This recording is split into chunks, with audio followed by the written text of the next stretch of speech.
Palakkad DCCക്കെതിരെ poster. DCC ഓഫീസിന്റെ ചുവരിലാണ് പോസ്റ്ററുകൾ പതിച്ചിട്ടുള്ളത്. വണ്ടാഴിയിലെ സ്ഥാനാർത്ഥി നിർണയത്തിൽ പ്രതിഷേധിച്ചാണ് പോസ്റ്ററുകൾ. സ്ഥാനാർത്ഥികളെ പണം വാങ്ങി കെട്ടിയിറക്കുന്ന DCC അധ്യക്ഷൻ രാജിവെക്കണമെന്ന് പോസ്റ്ററിൽ പറയുന്നു. ഇക്ബാൽ അറക്കൽ നൽകും വിശദാംശങ്ങൾ. ഇക്ബാൽ, എന്താണ് പോസ്റ്ററിലെ ഉള്ളടക്കം? ആര്യ, അല്പസമയം മുമ്പാണ് പാലക്കാട് DCC ഓഫീസിന്റെ ചുവരിൽ ഇത്തരത്തിൽ ഈ പോസ്റ്ററുകൾ പ്രത്യക്ഷപ്പെട്ടത്. വണ്ടാഴിയിലെ പ്രശ്നങ്ങൾ, ഈ തെരഞ്ഞെടുപ്പുമായി ബന്ധപ്പെട്ടുള്ള പ്രശ്നങ്ങൾ നിലനിൽക്കുന്നുണ്ട്. അവിടെ സ്ഥാനാർത്ഥി നിർണയവുമായി ബന്ധപ്പെട്ടുള്ള പ്രശ്നങ്ങൾ നിലനിന്നിരുന്നു. ഏതായാലും ആ വിഷയങ്ങൾ ഉയർത്തിക്കാട്ടിക്കൊണ്ട് DCCക്കെതിരെയുള്ള പോസ്റ്ററുകളാണ് ഇപ്പോൾ DCC ഓഫീസിന്റെ ചുവരിൽ പ്രത്യക്ഷപ്പെട്ടിട്ടുള്ളത്.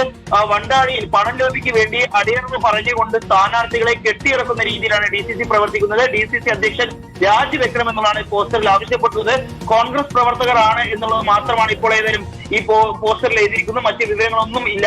3 പോസ്റ്ററുകളാണ് ഇത്തരത്തിൽ പാലക്കാട് DCC ഓഫീസിന്റെ ചുവരിൽ ഇപ്പോൾ ഏതായാലും പതിച്ചിരിക്കുന്നത്. ഏതായാലും ഇതുമായി ബന്ധപ്പെട്ട് ആരാണ് പതിച്ചത് എന്നുൾപ്പെടെയുള്ള പരിശോധന നടത്തുകയും ചെയ്യുന്നുണ്ട്. ഏതായാലും അല്പസമയം മുമ്പാണ്, ഏകദേശം 11 മണിയോടുകൂടിയാണ് പാലക്കാട് DCCയുടെ ചുവരുകളിൽ ഇത്തരത്തിൽ ഈ പോസ്റ്ററുകൾ പ്രത്യക്ഷപ്പെട്ടു തുടങ്ങിയത്. DCC അധ്യക്ഷൻ രാജിവെക്കണം, വണ്ടാഴിയിൽ പണം ലോബിക്ക് വേണ്ടി അടിയറവ് പറഞ്ഞുകൊണ്ടാണ് സ്ഥാനാർത്ഥികളെ കെട്ടിയിറക്കുന്നത്. അതിനെതിരെയാണ് ഇത്തരത്തിൽ ഈ പോസ്റ്ററുകൾ ഉയരുകയും ചെയ്തിട്ടുള്ളത്. ഏതായാലും എന്താണ് സംഭവം എന്നുള്ളത് കൂടുതൽ പരിശോധിക്കേണ്ടതുണ്ട്. വണ്ടാഴിയിൽ ഉൾപ്പെടെ പല ഭാഗങ്ങളിലും കോൺഗ്രസിന്റെ സ്ഥാനാർത്ഥി നിർണയ ചർച്ചകൾ പൂർത്തീകരിക്കാൻ സാധിച്ചില്ല. പലയിടങ്ങളിലും വ്യാപകമായിട്ടുള്ള തർക്കങ്ങൾ നിലനിൽക്കുന്നുണ്ട്. അതിനിടയിലാണ് ഇത്തരത്തിൽ പണം വാങ്ങിയാണ് ഇത്തരത്തിൽ ഈ സ്ഥാനാർത്ഥികളെ കെട്ടിയിറക്കുന്നത്. അതിന് പിന്നെ DCC ആണ് എന്ന രീതിയിൽ പാലക്കാട് DCCക്കെതിരെയാണ് ഇപ്പോൾ പോസ്റ്റർ പ്രത്യക്ഷപ്പെട്ടിരിക്കുന്നത്. ഇക്ബാൽ അറക്കലാണ് വിവരങ്ങൾ നൽകിയത്.